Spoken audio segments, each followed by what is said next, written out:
What's up, YouTubers and plant lovers? It's Justin, and today I wanted to tell you how I care for my Ficus benghalensis.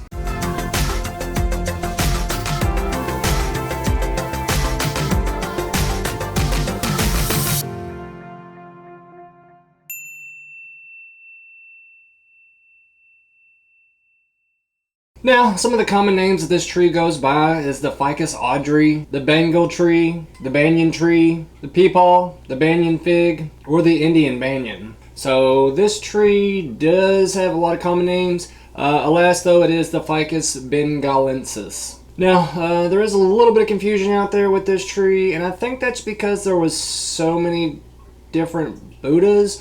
But this is one of the trees that one of the Buddhas did sit under and attain enlightenment. The 14th Buddha, or the 24th Buddha. There was a 4 in there somewhere. But this tree is native to Pakistan and India. It is actually the Indian state tree, if I'm not mistaken. But this is a ficus, and it is known as one of the strangler figs. This tree will start out as an epiphyte, meaning that it will start out in the branch or crook of another tree, and then the seed will actually start to germinate up there in the crown of the tree, and then start to send down roots. And as the roots make contact with the ground, it's pretty much a death sentence for the tree or the host tree that it's in. So whenever the roots reach the ground, they'll start to actually put out more and more roots, effectively encasing the host tree, to which it will actually cut it off and strangle it and effectively kill the tree. So these trees are pretty drastic in nature, but they are beautiful. I mean, look at this tree. It's got these gorgeous emerald green leaves with this kind of pale yellowish green vein, and these stems, oh man, they're spectacular. It's like a light gray smooth bark. I've only had this tree for around 8 months or so, and I mean, it's really thick. These trees can grow in a wide variety of ranges, in a wide variety of forms too. You can have your traditional canopy of a straight up and down bean pole, if you will, with a nice rounded lollipop or canopy. Or you could do like the bush form with several of them in there, and they'll kind of get wide and bulky. But I fell in love with this tree. It's spectacular. And if you're native to northern Kentucky, I haven't seen it in stores. There's only one store that I was able to find it at, and they gave it to me for a steal. So if you've ever heard of Nans and Crafts, make sure you pay them a visit if you're looking for one of these spectacular specimens. In nature, like I said, they are native to around India and Pakistan, so they are a tropical tree. They can get to a height of around 100 feet outdoors. Indoors, they rarely top 6 to 10 feet, but they can get pretty tall, and in nature, they can often get wider than they do get taller. So they are just huge specimens that they put temples in the side of and even kind of drive through with cars, but these trees are a spectacular species, and I love this plant. And if you're like me and you like indoor trees, this is definitely one to add to your collection. Or if you're like me and you like the ficus species, they are really kind of easier plants to take care of than its cousin, the Ficus lyrata. The fiddle fig is really kind of particular when it comes to light and water and some humidity and certain feedings. This tree can go either way, but it really doesn't have too many problems with light. It can take a lighter, lower quality light than its cousin, the fiddle leaf fig, and it can take a wider range of options when it comes to water and light also. But yeah, they are kind of closely related to the Ficus elastica or the Ficus lyrata. And if you can take care of the Ficus lyrata, the fiddle leaf fig, you should have no problems taking care of a Ficus Audrey. Like I said, with light, the Ficus lyrata likes a lot of kind of brighter light, and so does the Ficus elastica. But this guy can get away with a little bit lower light quality than your Ficus lyrata or your Ficus elastica. So if you have one of those areas indoors, it's probably not next to a north exposure, but maybe an east exposure, or even a west or a south exposure, but kind of scooted back a little bit, would be okay for this guy. They like a lot of bright, indirect sunlight. You don't want light kind of brightly shining down the leaves because these leaves will burn. But like I said, if you have a spot that's in an east exposure or scooted back a little bit from a south window or a west window, that it would be ideal. Or if you have the curtains that can kind of dampen that light, then your Audrey will be okay there. Interestingly enough, most ficus do not actually like to be in an area that doesn't receive prolonged light. So if you have a lower light level, you may have to actually supplement with some LEDs, and that's what I do with him. But if you have a ficus sitting in an area that doesn't receive a lot of light, or it receives too much light, they'll often revolt by dropping leaves. As I said earlier, with the water requirements, the Ficus Audrey doesn't get too picky with the water. Now I will say with him, I'll probably water him a little bit more than I do the fiddle leaf fig that I have, or the fiddle leaf figs that I have. I have more than one. But I have them in a plastic pot right now. So I always take my finger, stick it down in the soil carefully, because these guys are known to have a lot of roots, an extensive root system, and if you just take your finger and willy-nilly stick it down in there and shove it down in there and you're not paying attention, you can actually do some damage to some of the roots or stems. But I always go down to about the in between the first and second knuckle, usually down to about the second knuckle. And if I feel like a bunch of soil is stuck to my finger, that usually indicates that there's a lot of moisture in the soil and your plant doesn't need any more water. So I wait a couple of days before I actually give him any more water. If I do notice that the soil is dry and I stick my finger down in there and nothing sticks to it at all and it's all just kind of falling off easily, then your ficus probably does need some more water. And with a plant this size, I usually give them about 3 to 4 cups of water. During the growing season, probably about once a week, maybe a little bit more depending on how hot it is outside. And then in the wintertime, after the first frost, I will go ahead and actually start to slow down the watering with this guy. Now I actually haven't had him in the winter for too long, but it is January, so I've gone through a little bit of cold time with him, and he seems to be kind of right on point with the water. I haven't slowed it down too much, but I have slowed down some because he is kind of in his dormant stage right now, so I don't want to overwater him when he's not getting too much light that he normally does receive. Like I said, I do have him in my plant grow room, which has an east facing window, so he'll get ample morning light and then protection from the sun during the hotter part of the day, and then I have some LED lights in there that kind of supplement him throughout the rest of the day to make sure that he gets enough light and the right amount. These guys are considered fast-growing trees, or at least somewhat fast-growing trees, so they do feed quite a bit, and if you're like me and you do have a couple fiddle leaf figs laying around, you can actually get some fiddle leaf fig fertilizer and fertilize your Audrey with some fiddle leaf fig food. Try to say that a couple times fast. And if you're not like me and you don't have any fiddle leaf fig food laying around, you can get some off Amazon. That is some good stuff, and it is actually fertilized to actually help all ficus species with the fertilization. If you have trouble finding any kind of food that you want to feed your Ficus Audrey, the fiddle leaf food fertilizers work really well for them. Next, I kind of want to talk about temperature with this guy. When I was doing some research online, it said you really shouldn't let your tree experience any weather that's going to be too far below 65 degrees Fahrenheit, and you don't want it to get over about 85 degrees Fahrenheit either. Now that's a narrow range considering where we are at this point in our lives. I mean, nowadays it seems like even the winter days are hotter and a little bit more intense than they were whenever I was growing up. So it's a narrow range to kind of think, oh well, you know, if a tree like that in the wild, it's not going to experience that kind of ideal range. That would be nice in a perfect and ideal world, but that's not going to happen in the world that we live in. Thankfully though, this guy lives indoors with me, so it's easier to control. But they don't really like cold weather, so I wouldn't expose him to anything below about 60 degrees, and they will not survive a frost at all. So if you do have yours outdoors, they are native to the USDA zones around 10 through 12, so they are a really tropical plant. And like I said, they won't survive a frost, so make sure if you know it's going to get cold outside, you don't leave yours out there because it won't come back. And as far as the 85 degree Fahrenheit range, after about 85 degrees on up to about 90, plants no longer really photosynthesize anymore. So if it's really hot outdoors or in your home even, your plant's not going to be photosynthesizing with the light that it's receiving. So just an interesting footnote for you there. You don't want your plant to be too hot, and you definitely don't want it to be too cold because it will stunt the growth, and if it's cold enough, it actually will kill your plant. Now, in talking about pruning, I want to just show you these beautiful leaves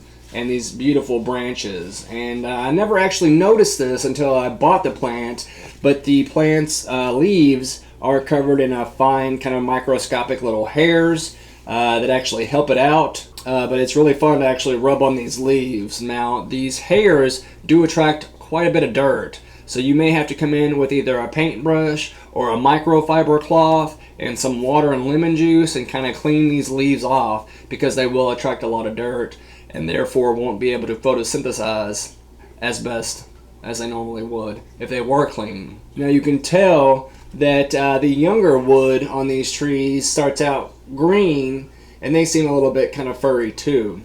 But then after a year or so's growth, you will see the branches and stems actually start to darken up. The petioles or the leaf shafts stay about the same color, but the stems will actually turn that light kind of brighter gray that is so ideal for this plant with the contrast of the branches and the leaves. But just like any other ficus, whenever you cut into it, this plant will bleed that white, latexy, milky white sap that will get everywhere and is rather toxic. So if you ever do any pruning with this plant, whether it be the Ficus elastica or the fiddle leaf fig, but as with most ficus species, whenever you do some pruning, you will have some latex sap that leaks out. And this guy's no exception. So if you do plan on pruning one of your larger specimen, always make sure you put down a tarp or some newspaper or something to catch the sap if it falls on the floor. If that stuff falls on the floor, it actually can ruin your floor. And as I said, you'll want to wear gloves and maybe even some eye protection too, because if you're getting the sap in a cut or ingest any of it or get it in your eyes, there can be problems. It is mildly toxic, so you'll want to make sure that you do not have this plant around any children or pets that like to chew on it. And as I always say, I have a bird, 3 cats, and a dog, and I've not had any problems, although my pets know that they're not supposed to chew on anything, and anytime I'm around them I try to keep an eye on them. But my pets are my pets, yours are yours. So you want to be careful if you do have one of these plants laying around, because if you have a little one that picks it up and chews on it, you can have some problems and vomiting and stuff of that nature. But pruning is a integral part of keeping any plant healthy and well balanced. So I do need to go ahead and prune him back a little bit, although I've wanted to let him kind of have free reign and kind of spread out and get kind of that bushy look, although I would like to train him into a more straighter canopy, traditional kind of tree, although I'm not able to do that because he's got several branches and I don't feel like killing off these thicker ones, so I'll probably have the bushier form of this tree. And these trees are known as one of the wider trees out there. Now these trees aren't able to get as wide if they didn't have an extensive, elaborate root system. So repotting your tree needs to be done about once a year, maybe once every other year, depending on the size of the plant. But they do have a very vigorous kind of extensive root system that will fill the pot up rather quickly and root bound and choke the plant out. So make sure you pay attention to the roots and you look. And as you can see, I do have a little bit of roots kind of coming out of the side of my growing pot down at the bottom. And at the top too, I don't really see much soil media on top. I see mainly wood chips and a little bit of fertilizer and then some roots going every which way. Now that does tell me that the plant needs to be repotted, and if you can actually squeeze a little bit on this pot, you can tell it's rather full. It's not all the way full, so I would say by the time spring rolls around, certainly at the end of the season, this plant will be quite full in this container. Now typically I don't like to grow ficus trees in a plastic pot, so I will probably put him in a terracotta pot because they don't like to be sitting in saturated soils all day.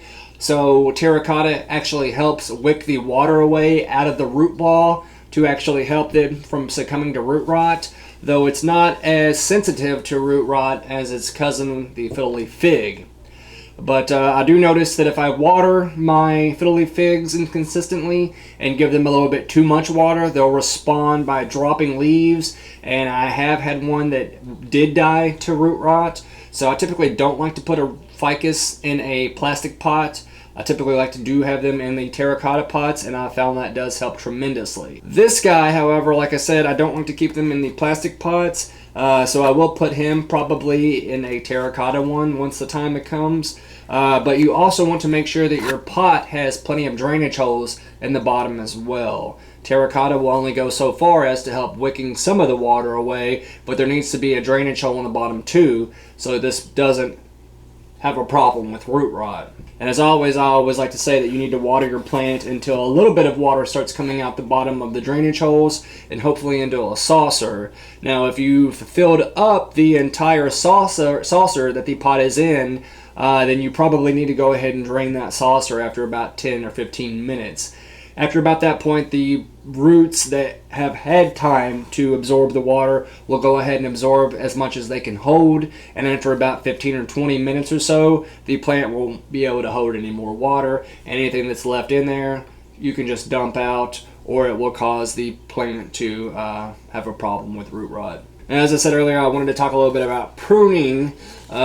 Typically, when I prune a plant, I will kind of consider how I want to prune it for a couple of days, maybe about a day or so, and I'll step back and kind of look the plant over, check the leaves, top and bottom, and consequently doing that will actually help me to determine if this plant has any problems with any pests.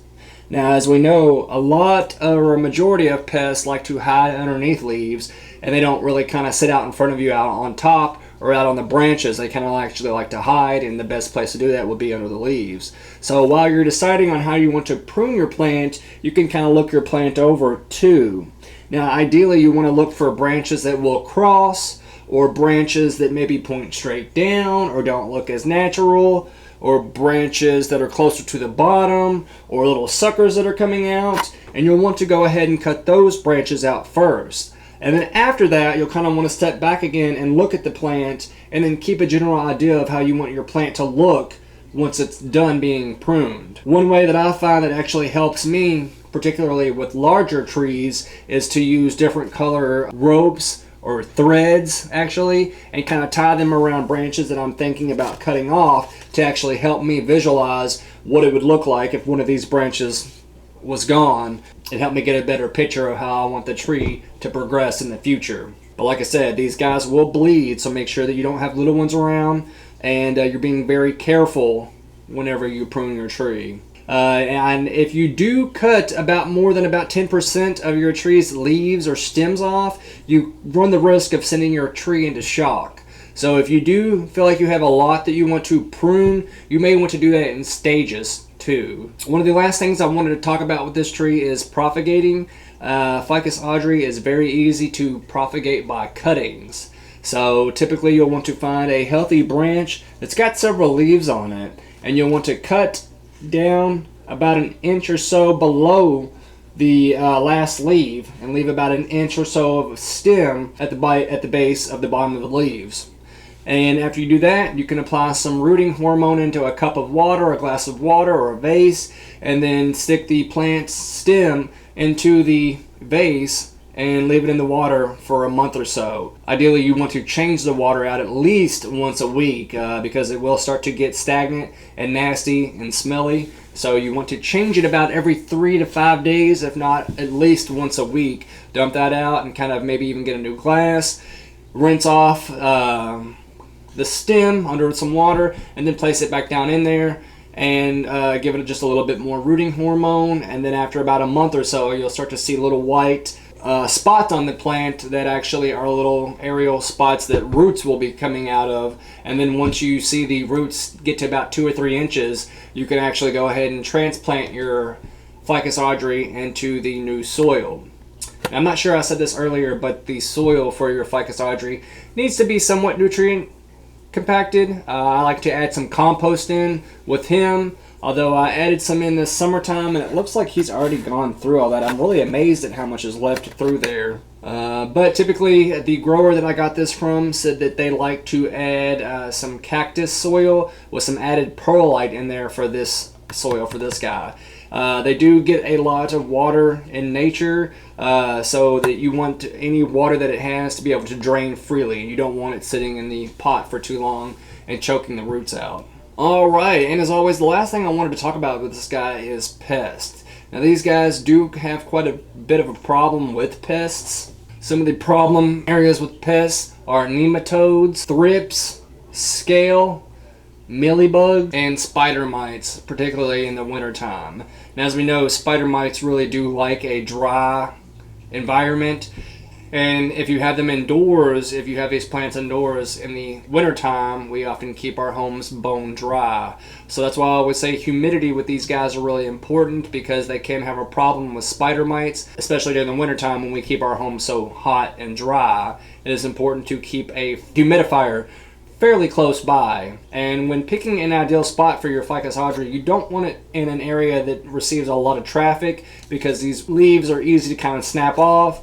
And you don't want it sitting next to an area that it has an open window, an open door, because the gust or drafts can bother your plant. They don't like to be sitting close to a window, especially if it's going to be cold outside. But if you do have a problem with any of these pests, I recommend using a systemic pesticide for problems like scale, and then all the others can be cured by neem oil, insecticidal soap, or some rubbing alcohol on a washcloth and kind of going gently over the top of the leaves and the bottoms and around the stems and any other problem areas you might find with your Audrey. Like I said, these guys are fairly new on the scene.